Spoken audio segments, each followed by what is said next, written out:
మహాభారతం 76వ ఎపిసోడులోకి స్వాగతం. గత ఎపిసోడులో అర్జునుడు ఇంద్రుడు పంపించిన రథములో ఇంద్రలోకం చేరుతాడు. ఇంద్రలోకంలో శస్త్రాస్త్ర విద్యలతో పాటు సంగీతం, నాట్యము కూడా నేర్చుతాడు. ఒక సందర్భంగా ఊర్వశి అర్జునుడికి నపుంసకుడివి అయి నాట్యం నేర్పిస్తూ ఆడవారి మధ్య జీవించదవుగాక అని శపిస్తుంది. అది అలా ఉండగా ఒకసారి ధర్మరాజు ఉన్న ప్రాంతానికి బృహదాశ్వుడు అను ముని వస్తాడు. ధర్మరాజు అతనితో, నాలాంటి దురదృష్టవంతులు భూమిపై మరొకరు ఎవరైనా ఉండేవారా అని వాపోతాడు. దానికి బృహదాశ్వుడు ఉండేవాడు అంటూ నలదమయంతుల కథను చెప్పటం ప్రారంభిస్తాడు. నిషధ దేశ రాజు నలుడు, విదర్భ రాజకుమారి దమయంతి ప్రేమించుకుంటారు. దమయంతికి స్వయంవరం ఏర్పాటు చేస్తాడు ఆమె తండ్రి. అందుకోసం నలుడు వెళుతూ ఉంటాడు. దారిలో ఇంద్ర, యమ, వరుణులు కలిసి తమకు సాయం చేయమని మాట తీసుకుంటారు. మేం ముగ్గురం దమయంతిని పెళ్లాడడానికై స్వయంవరానికి వెళుతున్నాం. నీవు ముందుగా వెళ్ళి మా ముగ్గురిలో ఎవరినైనా పెళ్లాడమని చెప్పు అంటారు. అలాగే చేస్తాడు నలుడు. కాని స్వయంవరంలో దమయంతి నలుణ్ణి గుర్తించి అతడినే వరిస్తుంది. దమయంతినే పెళ్లాడాలని వచ్చిన కలి నలునిపై పగబడుతాడు. నలుడు చాలా మంచివాడు గనక అతనిలో ప్రవేశించటం అంత సులువు కాదు. కాని ఒకరోజు అశుచిగా ఉన్నప్పుడు నలునిలోకి ప్రవేశిస్తాడు కలి. ఇక మిగతా కథను ఈ ఎపిసోడులో చెప్పుకుందాం.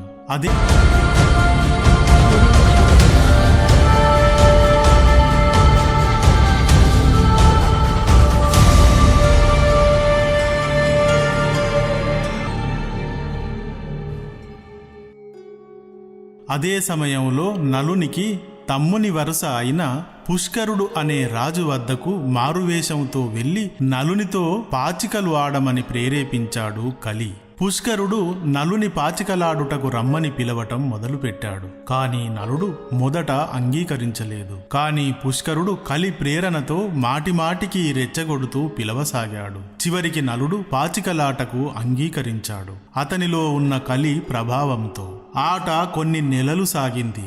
ఒక్కసారి కూడా నలుడు గెలవలేదు. ప్రతిసారి పుష్కరుడే గెలిచి నలుని ఆస్తిని, అంతస్తులను, ఊర్లను, నగరాలను, సామంత రాజ్యాలను, చివరికి నిషధ రాజ్యాన్ని గెలిచాడు. నలుని మంత్రులు దమయంతికి చెప్పి, నలునికి చెప్పి ఆటను ఆగేలా చూడాలని ఆట మధ్యలోనే ఒకసారి చెప్తారు. దమయంతి కూడా వెళ్లి నలుణ్ణి దుఃఖిస్తూ ఎంతో వేడుకుంటుంది. కాని నలుని లోపల కలి దాగి ఉండటం వల్ల నలుడు జూదం నుండి తప్పుకోలేకపోతాడు. చివరికి సర్వస్వం కోల్పోయి కట్టుబట్టలతో మిగులుతాడు. అప్పుడు దమయంతి ఏదో పెద్ద ప్రమాదమే ముంచుకురానుందని గ్రహించి బృహత్సేన అనే తన దాది చేత వార్ష్ణేయుడు అను రథసారథిని పిలిచి తన 2 పిల్లలను తన పుట్టిల్లు విదర్భ రాజధాని కుండిన నగరంలో వదిలివేయమని, ఆ తర్వాత తనకు నచ్చిన చోటికి వెళ్ళవచ్చునని ఆజ్ఞాపిస్తుంది. వార్ష్ణేయుడు నలదమయంతుల గారాల పిల్లలిద్దరినీ కుండిన నగరంలో వారి అమ్మమ్మ, తాతయ్యల వద్దకు చేర్చి తాను అయోధ్యకు వెళ్లి అక్కడ ఋతుపర్ణుడు అను రాజుకు రథసారథిగా కుదిరాడు. ఇక నలుడు ఖాళీ చేతులతో మిగిలాక పుష్కరుడు, ఇక పందెంలో పెట్టడానికి నీ వద్ద మరి ఇంకేమీ మిగలలేదు కదా, అయినా నీ అందచందాల రాణి దమయంతి ఉంది కదా, ఆమెను పందెం కాస్తావా అంటూ పెద్దగా నవ్వుతూ హేళన చేశాడు. ఓటమి భారంతో పాతాళంలోకి కుంగిపోయి ఉన్న నలుడు ఎలాంటి సమాధానం చెప్పలేదు. తర్వాత పుష్కరుడు నలునికి దేశ బహిష్కార శిక్షను విధిస్తాడు. రాజ్యంలోని వారు ఎవరైనా సరే ఎలాంటి సహాయం చేసినా వారికి మరణశిక్ష విధిస్తానని ప్రకటించాడు. నలుడు దమయంతిని తీసుకుని రాజ్యం విడిచాడు. ఒక 3 రోజులు ఆ రాజ్యం చుట్టుపక్కలనే మంచినీరు తాగుతూ గడిపారు. కాని భరించలేని ఆకలిని తీర్చుకోలేక అక్కడి నుండి అడవిలోకి దారితీశాడు. ఇద్దరి వద్ద కూడా ఎవరి వస్త్రం వారికి తప్ప మరొకటి లేదు.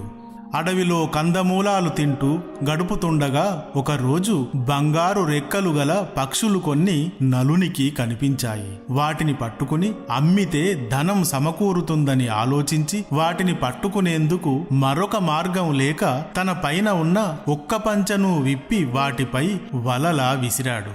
కాని ఆశ్చర్యంగా అవి అన్నీ కూడబలుక్కుని పంచెను పట్టుకుని ఆకాశంలోకి ఎగిరి, మూర్ఖుడా, మేము పావురాళ్ళం కాదు, పాచికలం. నీ వద్ద ఈ మిగిలిన పంచెను ఒక్కదాన్ని లాక్కెళ్ళి జూదం అంటే ఏమిటో తెలియజేయాలని వచ్చాం అంటూ పంచెతో పాటుగా మాయం అయిపోయాయి. మానం దాచుకునే ఒక్క పంచె కూడా పోవడంతో సిగ్గుతో తలవాల్చి నిలబడగా అతని స్థితికి దుఃఖించి తన చీరెను సగం చేసి అతనికి ఇచ్చింది దమయంతి. ఇక అక్కడ నుండి, నా వల్ల నీవు కష్టాల పాలు కావలసి వచ్చింది. ఇదిగో ఈ దారి అయోధ్యకు వెళుతుంది, ఇది కోసలకు వెళుతుంది, ఇది విదర్భకు వెళుతుంది. నీవిక నన్ను వదిలిపెట్టి నీ పుట్టింటికి వెళ్ళి సుఖంగా ఉండు అని రోజు అనేకసార్లు అనటం మొదలుపెట్టాడు నలుడు. నా గొంతులో ప్రాణం ఉండగా మిమ్ములను వదిలిపోను. అలా వదిలిపెళ్లడానికా ఇష్టపడి మిమ్ములను వరించింది. మీతో కలిసి ఉండే కష్టం సుఖం రెండూ నాకు సమానమే. అలా వదిలిపోమ్మని మరొకసారి అనవద్దు అంటూ దుఃఖించింది దమయంతి. అడవిలో నడిచి నడిచి వారి కాళ్ళు పుల్లుపడినాయి. ఆకలితో వారు అలసిపోయారు. అలా చివరికి ఒక పాడుబడిన ఆలయం చేరి అక్కడ పడుకున్నారు. అలసిపోయి గాఢంగా నిద్రిస్తున్న దమయంతిని చూసి అంతఃపుర భవనాల్లో పట్టుపాన్పులపై పడుకోవాల్సిన సుకుమారిని ఇలా దుమ్ము కొట్టుకుపోయిన నేలపై పడుకునేలా చేసిన మూర్ఖుణ్ణి. ఛీ, ఇక నేను ఏ విధంగానూ ఈమెకు సుఖ సంతోషాల్ని కలిగించలేను. నేను వెంట లేకుండా ఉంటేనైనా కనీసం తన తండ్రి రాజ్యానికి వెళ్లి సుఖంగా ఉంటుంది అని ఆలోచించుకుని ఆమెను అక్కడే వదిలి వెళ్ళిపోయాడు. కాని వెళ్ళటం మనసుకు నచ్చక మళ్లీ తిరిగి వెనక్కి వచ్చాడు. అతనిలోని కలి ప్రేరణ వల్ల తర్వాత ఆమెను తిరిగి అక్కడే వదిలివేసి వెళ్ళిపోయాడు. అలా అనేక సార్లు వదిలి వెళ్ళటం తిరిగి రావటం చేశాడు. చివరికి మనసు స్థిరం చేసుకుని ఆమెను వదిలివేసి శాశ్వతంగా వెళ్ళిపోయాడు. తెల్లవారాక నిద్రలేచిన దమయంతి తన పక్కన నలుడు లేకపోవటంతో అతని కోసం పిలిచి అక్కడే చుట్టూ తిరిగి చూసి గుండెలు అవిసేలా ఏడుస్తూ అడవికి అడ్డంగా పడి నడిచింది. అలా నడుస్తున్న ఆమెను దారిలో ఒక కొండ చిలువ మింగబోయింది. అదే సమయంలో ఆ ప్రాంతంలో ఉన్న వేటగాడు ఒకడు ఆ కొండ చిలువను చంపి ఆమెను రక్షించాడు. ఆ తర్వాత ఆమె అందచందాలకు మతిపోయి ఆమెను బలాత్కరించ ప్రయత్నిస్తాడు. అప్పుడు ఆమె తాను నలునిని తప్ప మనసులో వేరొక పురుషుణ్ణి తలచని దాననైతే ఈ నీచుడు ఇక్కడే మరణించాలి అని దేవతలను ప్రార్థించింది. వాడు అక్కడే చనిపోయాడు. తిరిగి అడవి దాటడానికై నడుస్తున్నప్పుడు ఒక చోట ఒక ప్రశాంతమైన మునిపల్లె కనబడింది. ఆమె అక్కడకు వెళ్ళింది. అక్కడి మునులు ఆమెను చూసి, భయపడకు, నీకు నలుడు దొరుకుతాడు అని చెప్పి మునులతో సహా ఆ మునిపల్లె మాయమైపోయింది. ఆ తర్వాత అడవిలో తిరుగుతుండగా ఒక వ్యాపారుల గుంపు కనబడింది.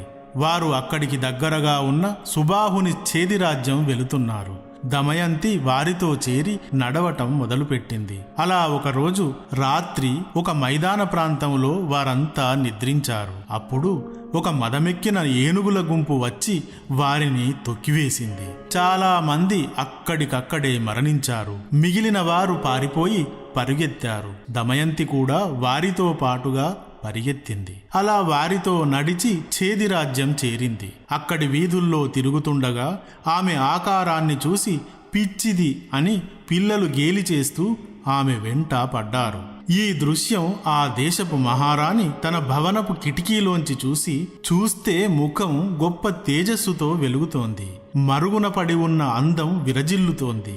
ఎవరు ఈమె అని ఆమెను తన వద్దకు రప్పించింది. తన అంతఃపురంలో దాసిగా పనిచేయమని అడిగింది. మీ వద్ద దాసిగా ఉంటాను గాని నాకు కొన్ని నియమాలు ఉన్నాయి. నేను ఎవరి ఎంగిలిని తినను, ఎవరి కాళ్ళు కడగను, ఏ పురుషునితోనూ మాట్లాడను.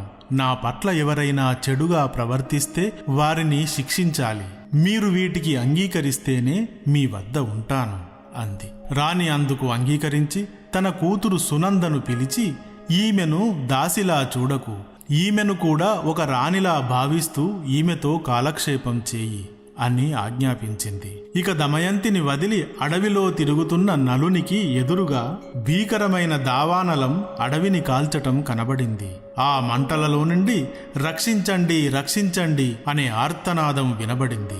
నలుడు ఆ ఆర్తనాదం వచ్చిన వైపుకు వెళ్ళాడు. అక్కడ ఒక పెద్ద పాము చుట్టుకుని మంటలలో కాలిపోవడానికి సిద్ధంగా కనబడింది. నలుడు ఆ పామును పట్టుకుని మంటల నుండి బయటకు తెచ్చి కింద విడవబోయాడు. అప్పుడు ఆ పాము దింపకు దింపకు, కొద్ది అడుగులు లెక్కిస్తూ ముందుకు నడువు అని చెప్పింది. నలుడు అలాగే లెక్కిస్తూ నడిచి 10 అడుగులు కాగానే దశ అన్నాడు. అలా అనగానే ఆ పాము నలుణ్ణి కాటువేసింది. కాటు వేయగానే రాజు రూపం వికృతంగా కురూపిలాగా మారింది. అప్పుడు ఆ పాము ఒక నాగరాజు రూపం ధరించి, నారద మహర్షి శాపం వల్ల నేను ఇంతకాలంగా ఇక్కడ ఇలా పడి ఉన్నాను, నలుని వలన శాప విముక్తి కలుగుతుందని అప్పుడే ఆయన చెప్పాడు. ఇప్పుడు అలాగే జరిగింది. నేను నిన్ను దుర్మార్గ బుద్ధితో కాటు వేయలేదు. నేను వేసిన కాటు వల్ల నీ రూపం మారి నిన్ను ఎవ్వరూ గుర్తుపట్టరు, నిన్ను ఎవ్వరూ ఏమీ చేయాలని చూడరు. ఏ విషయమో నిన్ను ఏమీ చేయదు. ఇక నుండి ఎక్కడనైనా ఏ యుద్ధంలోనైనా నీవే గెలుస్తావు. ఇక్కడికి దగ్గరలో అయోధ్యానగరం ఉంటుంది. దానికి రాజు ఋతుపర్ణుడు. నీవు అక్కడకు వెళ్ళి ఆయన కొలువులో ఉండు. నీ పేరును బాహుకుడు అని మార్చుకో. ఆ రాజు జూద విద్యలో నిష్ణాతుడు. నీవు అతని వద్ద జూద విద్యను నేర్చుకుని అతనికి అశ్వవిద్యను నేర్పు. నీవు అశ్వవిద్య నేర్పరివి కదా అని అతనికి 2 దివ్య అస్త్రాలను ఇచ్చి మాయం అయ్యాడు. నలుడు అక్కడ నుండి బయలుదేరి 10 రోజులు నడిచి అయోధ్య చేరి ఋతుపర్ణుని సభలో ప్రవేశించి తాను బాహుకుడు అను పేరుగలవాడినని, తనకు గుర్రాలను తోలే విద్య తెలుసునని, 4 గుర్రాలు పూంచిన రథం లోకంలో నాలాగా ఎవరూ నడుపలేరని, వంట కూడా అద్భుతంగా చేయగలనని, రాజ్యపాలనకు సంబంధించిన చిక్కు ప్రశ్నలకు మంచి ఆలోచనలు ఇవ్వగలనని చెప్పి అతని వద్ద కొలువులో చేరాడు. తాను వదిలిన తర్వాత దమయంతి ఏమైందో, ఈ నీచుని గురించి ఏమనుకుందో, తన జీవితమంతా ఎలా ఎక్కడ గడుపుతుందో అని నిద్రలో పల్వరిస్తూ గడపసాగాడు నలుడు. ఇక దమయంతి నలుని కథను విన్న దమయంతి తండ్రి విదర్భరాజు తన కూతురుని అల్లుడిని వెతకడానికి కొన్ని 100 మందిని భూమి మీద అన్ని రాజ్యాలకు ప్రాంతాలకు పంపించాడు. అలా పంపించబడిన వారిలో సుదేవుడు అనేవాడు ఛేది దేశ రాజధానిలో మహారాణి పక్కనే ఉంటున్న దమయంతిని చూసి గుర్తించాడు. తన కోసం తన తండ్రి లోకమంతా గాలిస్తున్నాడని చెప్పాడు. దమయంతి భోరున విలపించింది.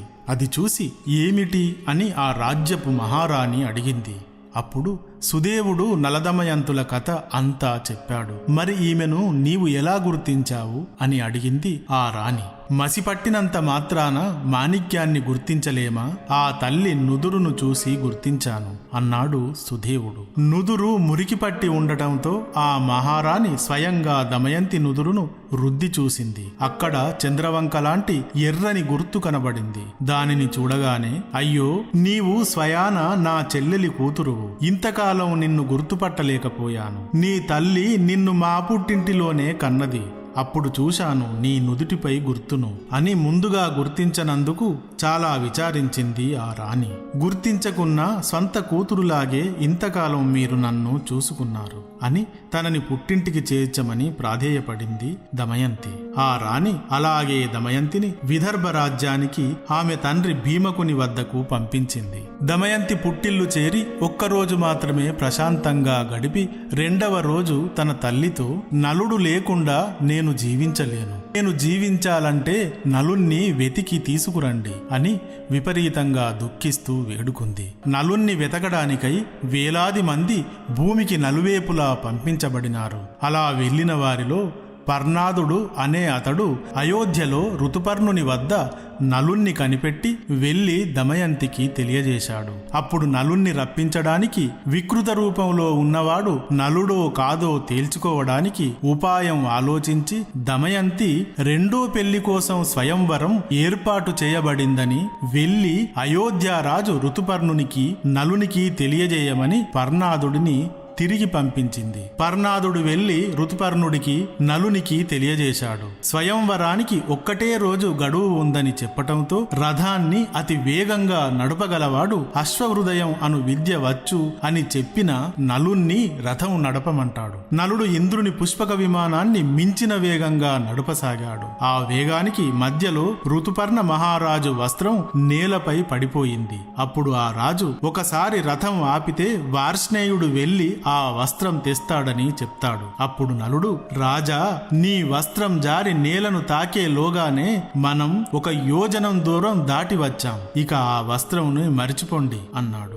అతని రథాన్ని తోలే విద్యను చూసి ఆశ్చర్యపోయి, బాహుక, నీకు అశ్వహృదయ విద్య ఎలా వచ్చో నాకు గణిత శాస్త్రంలోని అక్షహృదయ విద్య అలాగే వచ్చు అని, బాహుక, ఎదురుగా ఉన్న ఆ చెట్టును చూడు. ఆ చెట్టుకు ఎన్ని ఆకులు పళ్ళు ఉన్నాయో కింద రాలిపడినవి అంతకు 101 రెట్లు ఎక్కువగా ఉంటాయి. ఈ చెట్లకు 5 కోట్ల ఆకులు 2095 పళ్ళు ఉన్నాయి. నీకు నమ్మకం కలగకుంటే రథం ఆపి లెక్కించుకో అన్నాడు. నలుడు రథం ఆపి ఆ చెట్లను నరికి లెక్కించాడు. లెక్క ఋతుపర్ణుడు చెప్పిన దానికి సరిగ్గా సరిపోయింది. దానికి నలుడు ఆశ్చర్యపోయి తనకు ఆ విద్యను నేర్పమన్నాడు. ఆ రాజు నలునికి అక్షహృదయ విద్యను నేర్పించాడు. ప్రతిగా అశ్వహృదయ విద్యను ఋతుపర్ణునికి నేర్పిస్తానన్నాడు నలుడు. కాని తర్వాత నేర్చుకుంటాను, ఇప్పుడు సమయం లేదు, ముందు స్వయంవరం వద్దకు రథాన్ని పరిగెత్తించు అన్నాడు ఆ రాజు. నలుడు అలాగే రథాన్ని పరుగెత్తించాడు. కాని అశ్వహృదయ విద్యను నలుడు ఎప్పుడైతే నేర్చుకున్నాడో అప్పుడు నలునిలోని అప్పటి వరకు ఉన్న కలి కర్కోటకుని విషాన్ని కక్కుతూ బయటకు వచ్చాడు. ఇక మిగతా కథను తర్వాతి ఎపిసోడులో చెప్పుకుందాం. శుభమస్తు.